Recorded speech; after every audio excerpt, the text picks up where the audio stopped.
نماز میں ہاتھ ناف کے اوپر باندھنے چاہیے یا نیچے؟ خوب سمجھ لیں، نماز میں دایاں ہاتھ بائیں ہاتھ پہ رکھنا ہے، اس پر تو صحیح حدیث ہے۔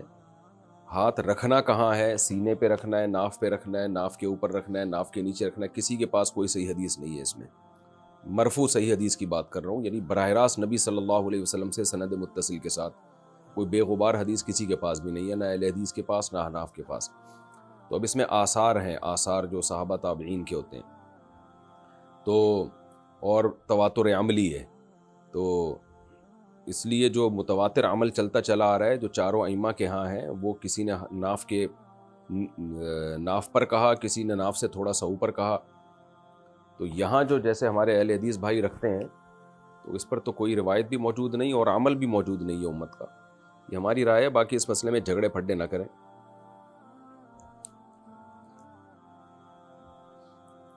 وہ صحیح ابن خزیمہ کی اہل حدیث حضرات روایت پیش کرتے ہیں سینے پہ ہاتھ باندھنے کی، وہ حالانکہ وہ صحیح ہے نہیں، تو سعودی عرب کے علماء بھی اس کو ضعیف کہتے ہیں۔ اس پہ میں موقع ملا تو انشاءاللہ ریفرنس کے ساتھ اور ڈیٹیل کے ساتھ کلپ ریکارڈ کروا دوں گا، اور عرب علماء کا بھی حوالہ ڈال دوں گا، کہ تبھی آپ نے ائمہ حرمین کو بھی دیکھا ہوگا کہ سینے پہ ہاتھ نہیں رکھتے وہ لوگ نماز کے دوران۔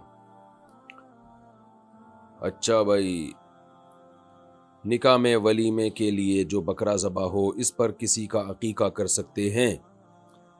ہاں بالکل کر سکتے ہیں، عقیقے کی نیت سے بکرا ذبح کر دیں، مزہ آ گیا، ولیمہ بھی ہو گیا، اسی میں عقیقہ بھی ہو گیا۔ اچھا بھائی، میں نے مکمل قرآن شریف پڑھا ہے، جیسے بقرعید کا گوشت ہے نا، اس میں بھی ولیمہ ہو سکتا ہے۔ بقرعید کا جانور ہے، آپ نے اللہ کے لیے حلال کیا، اسی میں ولیمہ بھی نمٹا دیا، تو جانور تو اب حلال ہو گیا اللہ کے لیے، قربانی کے لیے، عقیقے یا بقرعید کے لیے۔ اب اس کے گوشت کا جو مرضی کریں، تو ولیمہ میں بھی کھلا سکتے ہیں، ویسے بھی لوگوں کو کھلا سکتے ہیں۔ بہت ہوشیار ہوتے جا رہے ہیں آج کل کے مسلمان۔ میں نے مکمل قرآن شریف پڑھا ہے اور اب میں اس کا ترجمہ پڑھ رہا ہوں۔ میں نے پہلے 14 سجدے کر لیے ہیں اور اب میں ترجمے کے ساتھ پڑھ رہا ہوں، تو کیا دوبارہ 14 سجدے کرنے پڑیں گے یا نہیں؟ اگر سجدے والی آیت کا لفظ بہ لفظ ترجمہ کرتے ہیں اور صرف پڑھتے نہیں ہیں بلکہ زبان سے ادا بھی کرتے ہیں وہ الفاظ، تو پھر راجح قول یہی ہے کہ پھر سجدہ تلاوت لازم ہو جاتا ہے۔ تو اگر آپ سجدے والی آیت کا دوبارہ ترجمہ کریں گے، زبان سے پڑھیں گے اس کو، صرف ایسے جیسے اسٹڈی کر رہے ہوتے ہیں ایسے نہیں، زبان سے، اور وہ ترجمہ بھی لفظ بہ لفظ ہو، تو پھر سجدہ کر جائے گا۔ کرنے پڑیں گے تو ایسا لگ رہا ہے جیسے کوئی آپ کو کوئی 40 کلو کا ویٹ اٹھانا ہے، آپ نے کرنے پڑیں گے کیا؟ خوشی خوشی کریں بھائی، سجدے والی آیت پڑھی اور سجدہ کر لیا، یہ تو اتنا ٹائم تھوڑی لگتا ہے اس میں، اور خوشی خوشی کریں یہ کام، کوئی اتنا بڑا مسئلہ نہیں ہے۔ کیا باز کھانا حلال ہے؟ نہیں جناب، باز، شاہین، جس کو شاہین بھی کہا جاتا ہے، اور شکرا ہو گیا، اسی طرح دوسرا پرندہ یہ شکرا، تو یہ سب درندوں کی اس میں آتے ہیں، چیر پھاڑ کر کے کھانے والے جانور ہیں، ان کا کھانا حلال نہیں ہے۔ فوزیہ صاحبہ حیدرآباد سے، کیا عورت اپنے ہونٹوں پر مہندی لگا سکتی ہے؟ لگا سکتی ہے جی۔ محمد زاہد پنجاب انڈیا سے، میری ایک بہن ہے، اس کا شوہر شراب پیتا ہے، اس نے مکان بیچ کر سب پیسے نشے میں اڑا دیے اور اب وہ کرائے کے گھر پر رہتے ہیں، تو کیا میں اپنی بہن کو زکوٰۃ دے سکتی ہوں؟ اگر بہن کے پاس سونا نہیں ہے، کوئی ایسی پراپرٹی نہیں ہے جو استعمال میں نہ آتی ہو، تو دے سکتی ہیں آپ بہن کو، اور یعنی 52.5 تولے چاندی کے برابر رقم بھی ان کے پاس جمع نہیں ہوئی ہے بہن کے پاس، تو زکوٰۃ دے سکتی ہیں، بالکل دینی چاہیے ایسی بہن کو تو بیچاری کو۔ فیضان صاحب کراچی سے، امام صاحب ظہر کی نماز میں خاموشی کے ساتھ نماز پڑھتے ہیں، تو کیا مقتدیوں کو بھی تلاوت کرنی چاہیے یا خاموش رہنا چاہیے؟ صحیح حدیث میں ہے، ناصر الدین البانی رحمہ اللہ نے اس کو صحیح قرار دیا ہے۔ کمال کی بات ہے، لوگ البانی رحمہ اللہ نے جب صحیح قرار دے دیا تو اس کو مان لیتے ہیں صحیح ہے، اور مجتہدین نے جب حدیث سے استدلال کر کے اس کو صحیح قرار دے دیا اس کو نہیں مان رہے ہوتے، حیرت کی بات ہے۔ خیر، تو حدیث کے الفاظ ہے، من کان لہ امام فقراءۃ الامام لہ قراءۃ، جس شخص کا کوئی امام ہو، امام کی قراءت مقتدی کے لیے کافی ہے۔ تو یہ حدیث جہری نمازوں کے بارے میں بھی ہے، سری نمازوں کے بارے میں، حدیث میں فرق نہیں ہے کہ یہ صرف جہری کے بارے میں، سری کے بارے میں نہیں ہے، تو اس لیے اس حدیث کی بیس پر امام جب تلاوت کرے تو مقتدیوں کے لیے وہ تلاوت کافی ہو گئی۔ اور یہ دوسری حدیث میں جو آتا ہے کہ جو سورہ فاتحہ نہیں پڑھتا اس کی نماز نہیں ہوتی، تو اس حدیث کو جب آپ ملائیں گے تو پتہ چل جائے گا کہ یعنی یہ والی حدیث جو بھی میں نے پڑھی ہے کہ جس کا جو امام کی قرات مقتدی کے لیے کافی ہے. تو اس حدیث سے پتہ چلتا ہے کہ جب امام نے قرات کر لیا تو مقتدی نے بھی حکمن کر لیا قرات، تو اس کو یہ کہیں گے ہی نہیں کہ اس نے تلاوت نہیں کی ہے، کیونکہ امام مقتدیوں کا نمائندہ ہوتا ہے تلاوت کے باب میں. تو اس لیے اس پر یہ حدیث کا اطلاق نہیں کیا جا سکتا کہ جو قرات نہیں کرتا اس کی نماز نہیں ہوتی. بھائی امام نے جب قرات کر لی ہے تو مقتدی نے قرات کر لی ہے. اور اگر آپ پھر بھی اس تفصیل کو نہیں مانتے تو پھر صحیح مسلم کی حدیث کے پورے الفاظ ہیں من لم یقرأ بفاتحۃ الکتاب فصاعدا او کما قال، اس طرح کے الفاظ ہیں کہ جو سورہ فاتحہ نہیں پڑھتا اور آگے سورت نہیں ملاتا اس کی نماز نہیں ہوتی.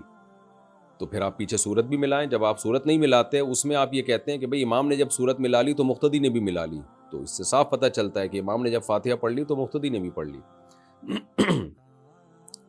محمد دلشاد یوپی انڈیا سے، میرے والد کا انتقال ہو گیا اور دادا دادی کا پہلے ہی انتقال ہو گیا تھا. ہم 6 بھائی اور 4 بہنیں ہیں اور والدین اور والد کی وراثت 5 کروڑ ہے. تو سب کا وراثت میں کیا حصہ ہوگا، کس کو کتنا ملے گا؟ والد کا انتقال ہوا، دادا دادی کا پہلے ہو گیا تھا، تو ظاہر ہے اب والد کے والدین کا حصہ تو گیا. اب رہ گئے 6 بھائی 4 بہنیں والدہ. تو دیکھیں آپ کی وراثت 5 کروڑ ہے نا، اس 5 کروڑ کو آپ نے ڈیوائیڈ کرنا ہے 8 سے. تو جو جواب آئے گا وہ حصہ ہوگا آپ کی والدہ کا، یعنی آپ کے والد صاحب کی بیوہ کا. 5 کروڑ کو آپ نے 8 سے ڈیوائیڈ کیا، یعنی 12.5%، 12.5% نکلتا ہے، تو وہ ہو جائے گا آپ کی والدہ کا. تو والدہ کا حصہ نکالنے کے بعد جو بھی بچ جائے 5 کروڑ میں سے، جب آپ 8واں حصہ نکال کے جو بچے گا، تو آپ ہیں 6 بھائی اور 4 بہنیں، 6 دونی 12، 13، 14، 15، 16. جو بچے اس کو 16 پہ ڈیوائیڈ کر دیں. جو جواب آئے وہ ایک بہن کا حصہ ہوگا، اس کا ڈبل بھائی کا حصہ ہوگا. پھر بھی آرام نہ آئے تو قریبی معالج سے رجوع کریں. مطلب یہ کہ پھر بھی اگر جواب سمجھ میں نہ آئے تو کسی قریبی مفتی سے رجوع کریں جو آپ کے علاقے کے قریب رہتے ہیں. میرا خیال سمجھ میں آ گیا ہوگا. یوپی انڈیا میں بہت سارے مدارس ہیں. محمد فردین حیدرآباد سے،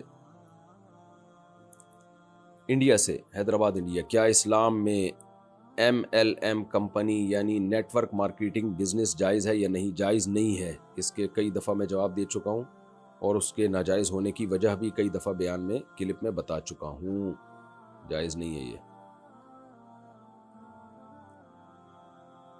اچھا میرے بھائی تمنا انصاری انڈیا سے، جب عورت نماز پڑھ رہی ہو اور وہاں پر غیر محرم موجود ہوں تو کیا چہرے اور ہتھیلیوں کا پردہ لازم ہے؟ جی بالکل لازم ہے. جوان عورت کے لیے تو پردہ چہرے پہ ڈال کے نماز پڑھیں. وہ مرسلین غازی آباد، میرا ڈاؤن لوڈنگ کا کام ہے. میری ایک چھوٹی سی دکان ہے جس میں میں مووی ڈاؤن لوڈ کر کے پیسے کماتا ہوں. کیا یہ میرے لیے جائز ہے؟ کہاں سے جائز ہو گیا؟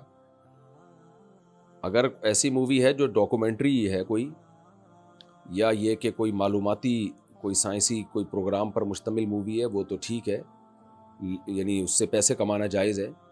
باقی جو مووی ہوتی ہیں فلموں ڈراموں کی، یہ حرام ہے اس سے پیسے کمانا. کیا بڑا جنازہ جنتی ہونے کی نشانی ہے؟ حدیث میں بشارت دی گئی ہے جس کے جنازے میں زیادہ لوگ شریک ہو، لیکن یہ جو بشارت ہے یہ اس کی حیثیت وہی ہے جو جیسے کسی عمل پہ جنت کی بشارت ہوتی ہے. تو تمام حدیثوں کو جب سامنے رکھا جائے تبھی کبھی بھی ایک حدیث کو سامنے رکھ کے فیصلہ نہیں کیا جاتا، تمام حدیثوں کو سامنے رکھ کے فیصلہ کیا جاتا ہے. جو سب حدیثوں کو سامنے رکھ کے فیصلہ کریں گے تو پتہ چلتا ہے کہ سب سے پہلے عمل ہے. اگر آپ کبیرہ گناہوں سے بچتے تھے تو آپ کے جنازے میں 2 آدمی بھی ہوں آپ کی بخشش ہو جائے گی. اگر آپ کبیرہ گناہوں سے نہیں بچتے تھے تو پوری دنیا بھی آپ کے جنازے میں آ گئی، آپ کی بخشش کا چانس بہت کم ہے، کیونکہ اللہ نے فرمایا کہ جو گناہ کر رہے ہیں ان کو اس کی سزا ملے گی. ہاں اگر آپ کبیرہ گناہوں سے بچتے تھے، صغیرہ گناہ تھے اور جنازے میں بہت زیادہ لوگ شریک ہوئے، تو اللہ کی رحمت سے امید ہے کہ اس جنازے میں کی کثرت کی بیس پر، کیونکہ بہت زیادہ لوگ آپ کے لیے دعا مانگ رہے ہیں تو اس کی بہرحال فضیلت ہے، تو بخشش کا امکان بڑھ جاتا ہے ایسی صورت میں. لیکن سب سے پہلے بہرحال عمل ہے.